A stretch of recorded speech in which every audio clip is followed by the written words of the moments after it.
ఇక తెలుగు రాష్ట్రాల్లో 3వ దశ ఓటర్ల జాబితా ప్రత్యేక సమగ్ర సవరణకు ఎన్నికల సంఘం ప్రకటన జారీ చేసింది. ఈ ప్రకటనలో తెలుగు రాష్ట్రాలతో కలిపి దేశవ్యాప్తంగా 16 రాష్ట్రాలు 3 కేంద్రపాలిత ప్రాంతాల్లో ఎస్ఐఆర్ నిర్వహిస్తున్నట్లుగా కేంద్ర ఎన్నికల సంఘం మధ్యాహ్నం అధికారికంగా ప్రకటించింది. ఫేజ్ 3 ప్రక్రియ కోసం 3.94 లక్షలకు పైగా బూత్ స్థాయి అధికారులను నియమించింది.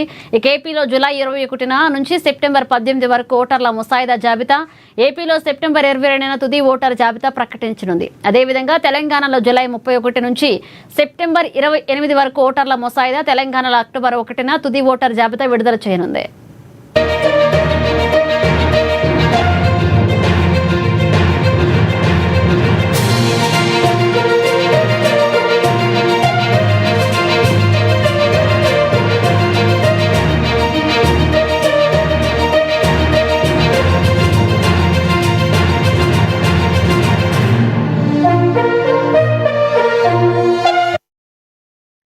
ఇక తెలుగు రాష్ట్రాల్లో 3వ దశ ఓటర్ల జాబితా ప్రత్యేక సమగ్ర సవరణకు ఎన్నికల సంఘం ప్రకటన జారీ చేసింది. ఈ ప్రకటనలో తెలుగు రాష్ట్రాలతో కలిపి దేశవ్యాప్తంగా 16 రాష్ట్రాలు 3 కేంద్రపాలిత ప్రాంతాల్లో ఎస్ఐఆర్ నిర్వహిస్తున్నట్లుగా కేంద్ర ఎన్నికల సంఘం అధికారికంగా ప్రకటించింది.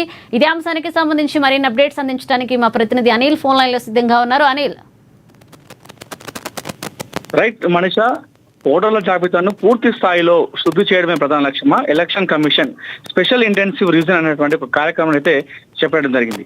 అటు ఆంధ్రప్రదేశ్ కావచ్చు, తెలంగాణ ఓటర్ల జాబితా సవరణకు షెడ్యూల్ అయితే ఖరారు చేయడం జరిగింది.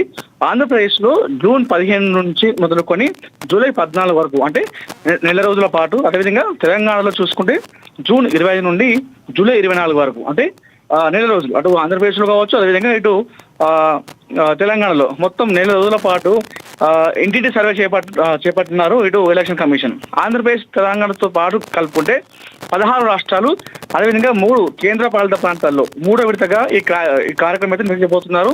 సుమారు 3,94,000 బూత్ స్థాయి అధికారులు రంగంలోకి దిగుతూ ఉన్నారు ఈ ఎలక్షన్ కమిషన్ ఆదేశాలతో. అయితే వీరు దాదాపు చూసుకుంటే 36 కోట్ల పైగా, అంటే ఏదైతే ఇప్పుడు 16 రాష్ట్రాలు అదేవిధంగా 3 కేంద్ర పాలిత ప్రాంతాల్లో కలుపుకొని 36,73,00,000 ఓటర్ల ఇళ్లకు నేరుగా వెళ్లి వారి వివరాలను అయితే సేకరించబోతున్నారు. ఎవరైతే అర్హులు కాకుండా ఉంటారో, అదేవిధంగా మరణించిన వారు గత ఎలక్షన్ ఓటు వేసి ఈ ఎలక్షన్ గ్యాప్ లో ఎవరైతే చనిపోయిన వారు ఉంటారో వారితో పాటు ఇతర ప్రాంతాలకు వలస వెళ్లిన వారు పేర్లందరూ కూడా తొలగించి అర్హులైనటువంటి వారిని కొత్త ఓటర్లను అయితే చేర్చబోతున్నారు. సో ఓటర్ల సవరణ, అదేవిధంగా చూసుకుంటే నూతన ఓటర్లను, అంటే 18 ఏళ్లు నిండిన వారు ఎవరైతే ఉంటారో వారిని గుర్తించి ఓటు హక్కు కల్పించడమే లక్ష్యంగా ఈ కార్యక్రమం అయితే ఉండబోతున్నట్టుగా, అయితే ఇదే ముఖ్య ఉద్దేశంగా అటు ఎలక్షన్ కమిషన్ చెప్పింది మనీషా. అదేవిధంగా ఓటర్ల జాబితా సవరణ కోసం వచ్చినటువంటి అధికారులు ఎవరైతే ఉంటారో బిఎల్ఓలు, అంటే బూత్ లెవెల్ ఆఫీసర్స్, వాళ్ళందరూ కూడా ప్రజలు సహకరించాలని చెప్పేసి ఎలక్షన్ కమిషనర్ అయితే కోరడం జరిగింది.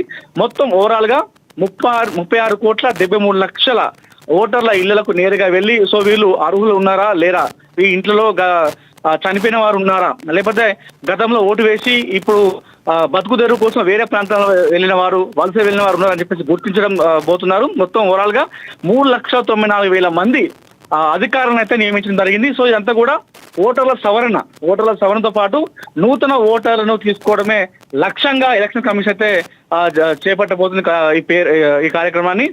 దీనికి స్పెషల్ ఇంటెన్సివ్ రివిజన్ ఎస్ఐఆర్ అనేటువంటి పేరు కూడా పెట్టడం జరిగింది. ముఖ్యంగా మన 2 తెలుగు రాష్ట్రాలు చూసుకుంటే ఆంధ్రప్రదేశ్, అదేవిధంగా తెలంగాణలో. ఆంధ్రప్రదేశ్ లో చూసుకుంటే 15 నుండి జూలై 14 వరకు, అదేవిధంగా తెలంగాణలో చూసుకుంటే జూన్ 25 నుండి 24 వరకు నెల రోజుల పాటు ఇంటింటి సర్వే చేపట్టబోతున్నారు.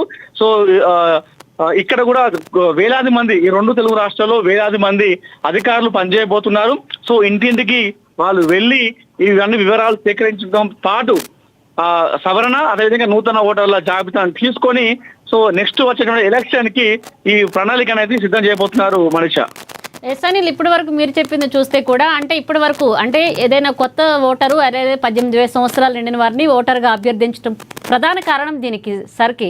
కానీ కొంతమంది కీలక నేతలు కూడా దీనివల్ల అంటే తప్పు జరుగుతుంది, దీనివల్లే ఓడిపోతున్నాం. గతంలో 2 రోజుల క్రితం కూడా మమతా బెనర్జీ ఆరోపించారు. చిదంబరం లాంటి వాళ్ళు కూడా దీని మీద ప్రశ్నిస్తూ వచ్చారు. అంటే దీన్ని ఎలా చూడాలంటారు?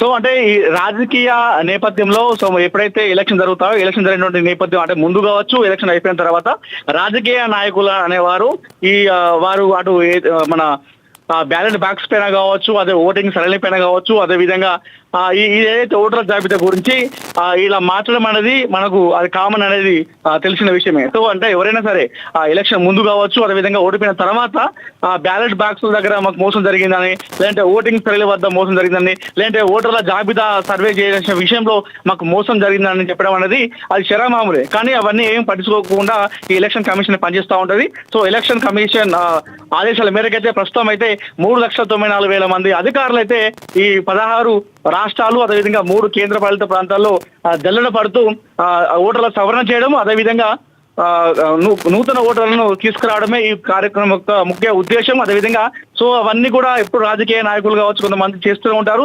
వాటిని ఏది పట్టించుకోకుండా ఎలక్షన్ కమిషన్ అయితే వారి పని వాళ్ళు చేసుకుని వెళ్ళడం అయితే మనం చూస్తూ ఉంటాం. Manisha. Right, thank you Anil.